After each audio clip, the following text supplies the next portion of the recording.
Once again, a very good morning to my dear students. Today, I am here with a new topic, diversity in the living world. Dear students, yesterday I discussed a lot about the characteristics of the living organisms.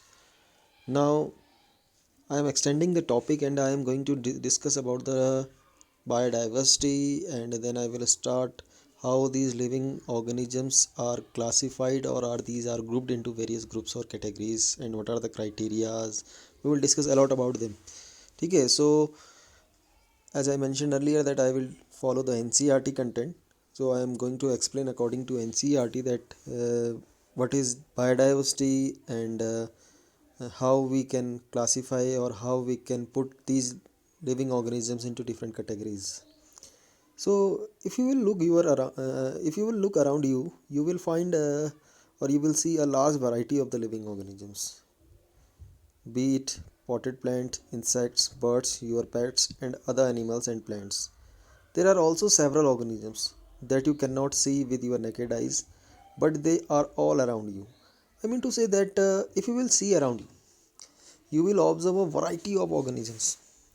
Some of these are animals, some of these are plants, even some of them are microorganisms. Means we can say that there is a great variety of living organisms.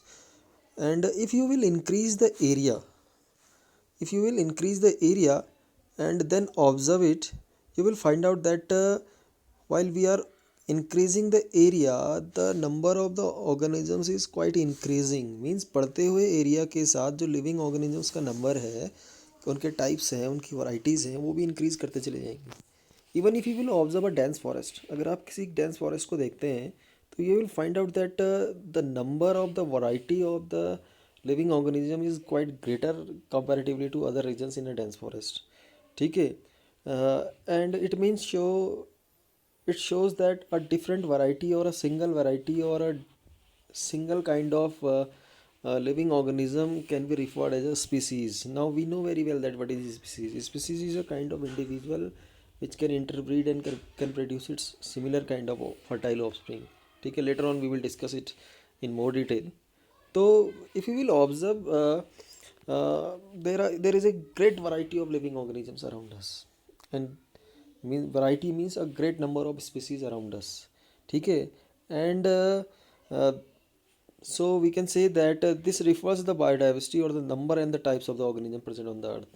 So it is mentioned in your NCERT book. Here if you will observe, you will see one line here. There is a definition here. This refers biodiversity or the number and the types of organism present on the earth. In easy words, I am going to dictate it. This is a little bit complex. I am going to dictate it in a very simple way.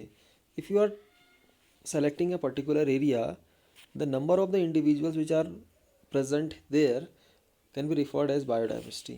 ठीक है. Means in a given particular area, the variable number of the different individuals of different species can be referred as biodiversity. यानी किसी particular area में, given area में, तो अलग अलग variety या अलग अलग स्पीसीज़ के इंडिविजुअल्स का जो नंबर है उसे हम क्या बोलेंगे, बायोडाइवर्सिटी बोलेंगे.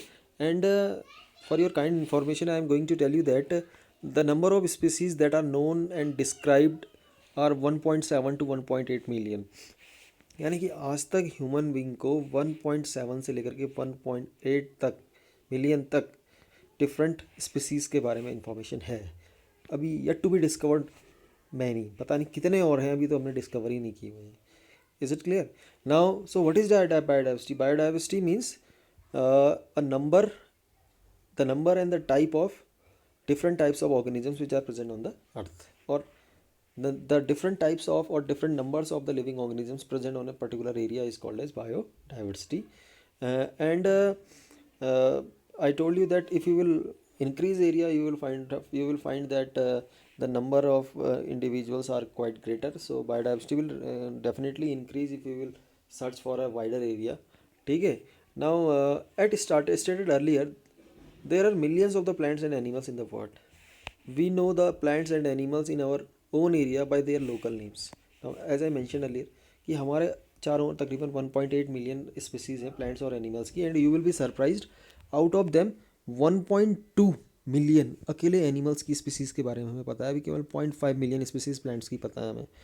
अब इतनी सारी स्पीसीज़ के बारे में हमें इंफॉर्मेशन है। Now a question comes, do you know about the different varieties? Definitely you will answer, sir, yes, we know about various varieties of the plants and various varieties of the animals. From which, by which name you know about them? For example, seasonally आजकल market में orange मिल रहा है, आप कहेंगे sir संतरा है, orange है।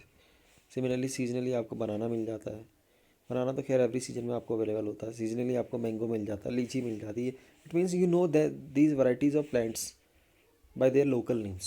ठीक है, hence there is a as stated earlier, there are millions of the plant and animals in the world, and we know the plants and animals in our own area by their local names. These local names would vary from place to place.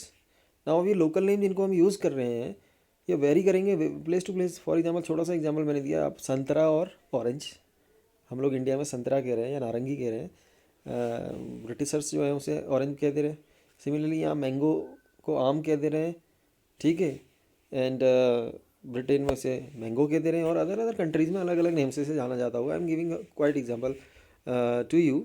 These local names would vary from place to place, even within a country. Probably you would recognize the confusion that would be created if we did not find ways to mean like to each other to refer organism we are talking about.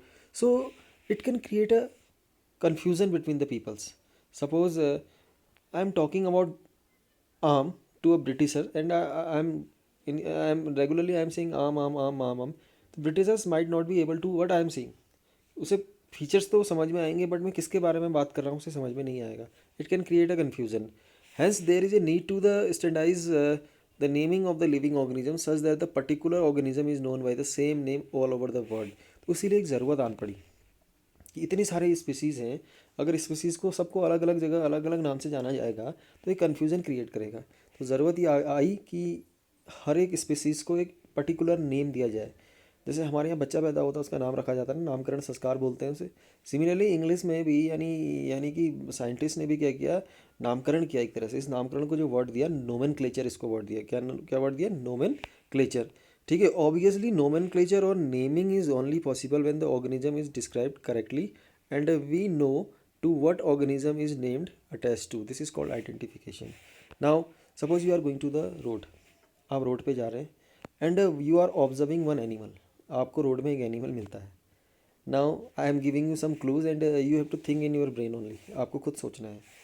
उस animal की एक पूँछ है, पूँछ थोड़ी सी घूमी हुई है, ठीक है, दो कान हैं, कान खड़े हैं, और टीथ हैं जो उसमें कैनाइन काफ़ी लंबे हैं, और ही वॉज और जो वो है वो ओमनीवोरस है, वो मीट भी खा ले रहा है और वो खाना भी खा ले रहा है, ठीक है। एंड जो क्लॉज हैं, क्लॉज में नाखून हैं, यानी जो फ्रंट जो उसके फीट हैं उसमें नाखून हैं, उनसे वो टीयर कर सकता है फ्लैश को। तो कौन सा एनिमल है? Most probably you are saying that it is dog, क्योंकि मैंने आपको कुछ फीचर दिए, उस फीचर के बेसिस पे आपने उसको क्या किया, आइडेंटिफाई किया।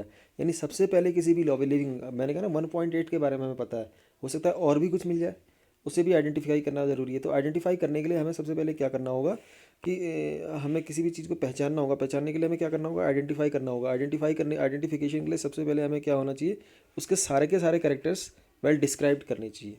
Is it clear? So obviously nomenclature और naming is only possible when organism is described correctly. अगर मैं करेक्टली अगर उसके सारे ऑर्गेनिज्म के कैरेक्टरिस्टिक डिस्क्राइब नहीं कर पाता तो क्या आप बता पाते कि ये डॉग है? नहीं बता पाते ना, ठीक है। सो it's mentioned here, obviously nomenclature or naming is only possible when the organism is described correctly and we know the organism the name is attached to, and this is called identification। तो सबसे पहले characters की study की जाती है, और characters की study करने के बाद क्या किया जाता है, आइडेंटिफिकेशन किया जाता है कि हाँ फलाना ऑर्गेनिज्म ये है। Is it clear? Now in order to facilitate the study, number of the scientist have established procedure of assign a scientific name to each known organism. अब मैंने आपको फीचर बताए तो आपने सबसे पहले क्या किया, आइडेंटिफाई किया। आइडेंटिफाई होने के बाद आपने तुरंत कहा सर ये डॉग है, यानी डॉग क्या, डॉग बोला तो डॉग का मतलब है आपने उसका क्या दिया, नाम दे दिया कि यार ये फीचर तो किसके पास होते हैं, डॉग के पास होते हैं। It means it was dog. तो आपने क्या किया, नोमेनक्लेचर किया। तो सबसे पहला स्टेप क्या था, identification. And what you have done in the identification, you with the help of the described features you tried to identify the particular organism.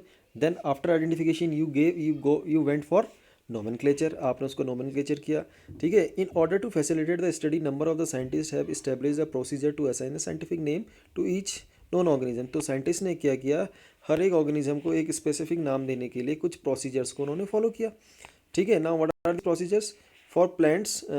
Specific names are accepted are sorry for plants the scientific names are based on the agreed principle and criteria which are provided in international code for botanical nomenclature ICBN, ठीक है.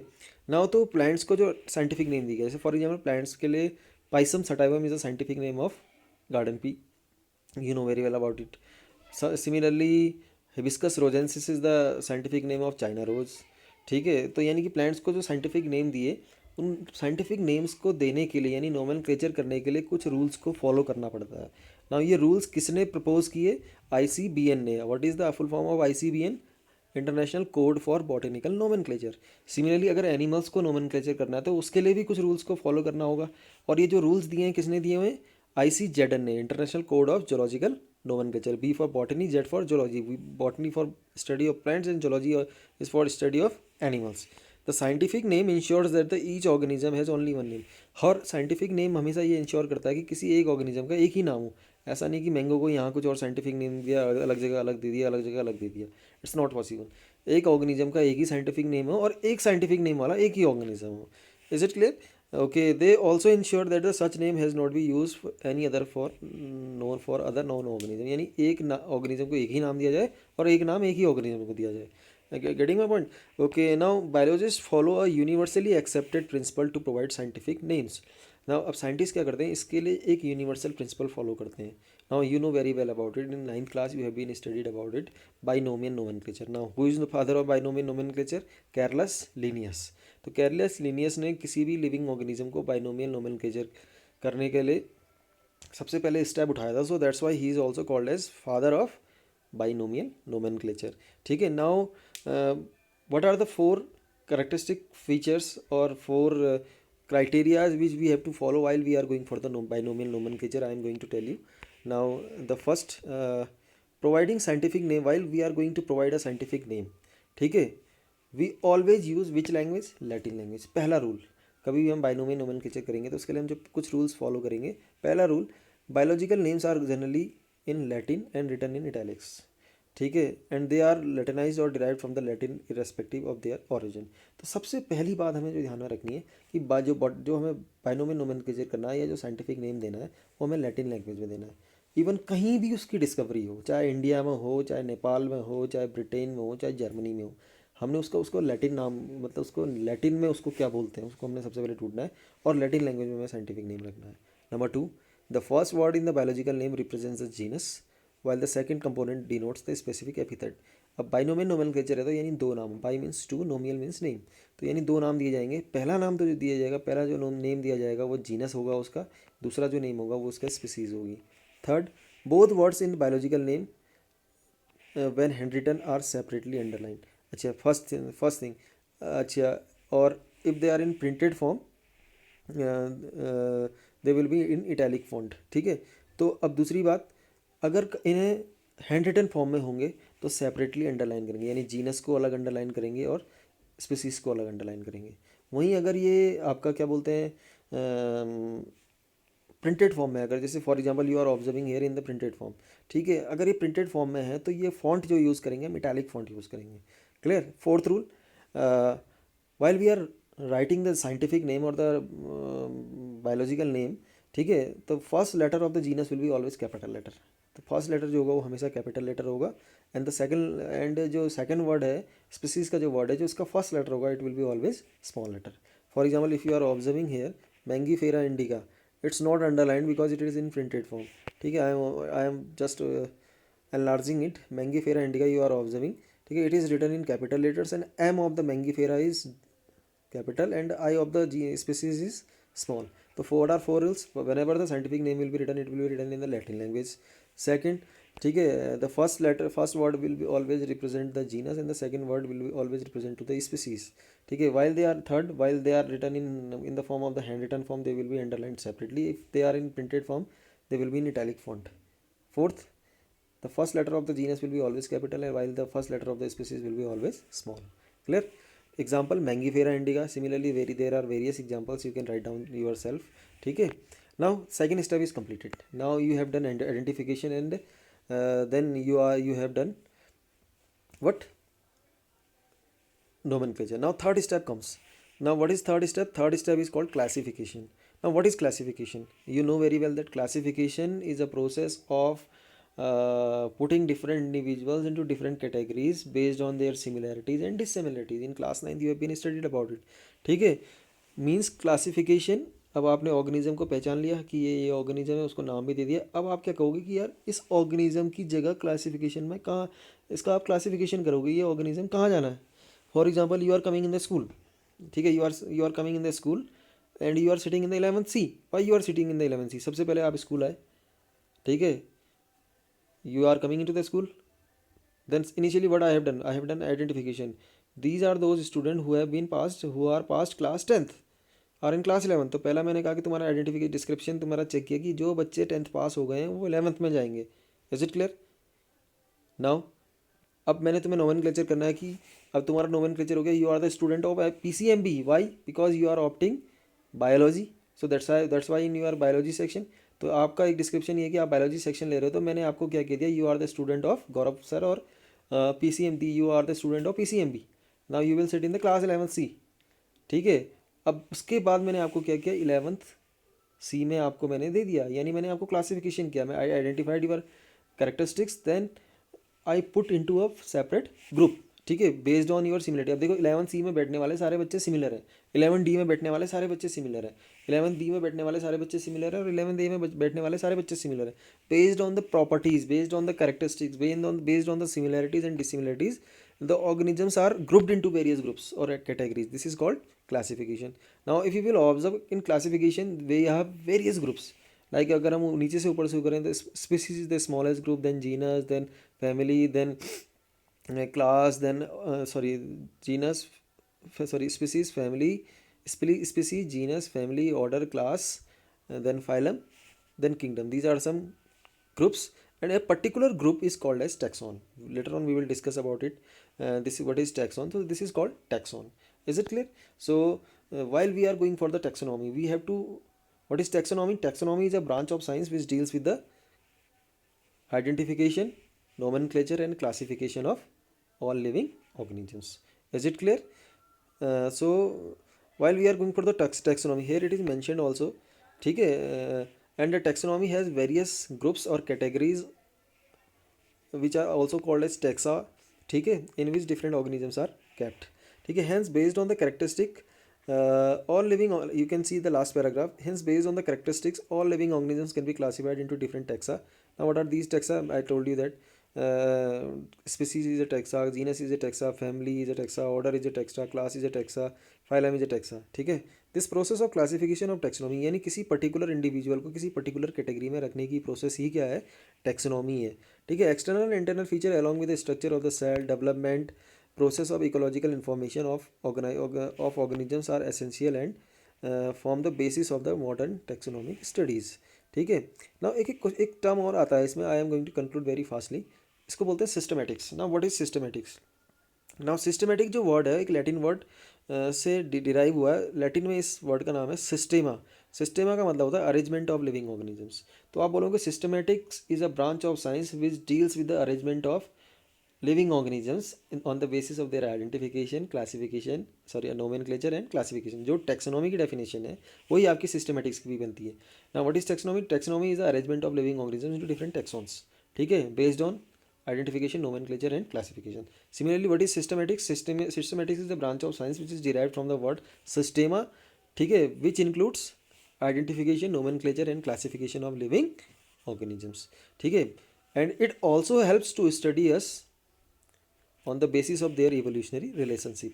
इसके साथ साथ एक तो ये काम करने में मदद करती है सिस्टमेटिक्स, हमें आइडेंटिफिकेशन, नोमेनक्लेचर और क्लासिफिकेशन करके लिविंग ऑर्गेनिजम्स की स्टडी करने में मदद करती है, और साथ साथ में उनकी इवोल्यूशनरी रिलेशनशिप, यानी कि लिविंग ऑर्गेनिजम्स के बीच में कोई इवोल्यूशनरी रिलेशनशिप है उसको भी जानने में हमें क्या करती है, हेल्प करती है. I think this is enough for today.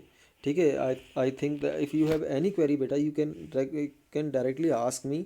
ठीक है, don't hesitate, don't feel shy. ठीक है, if you have any query please ask me, either you can ask me in the comment section or you can directly contact me with my WhatsApp group, or you can directly call me. Thank you.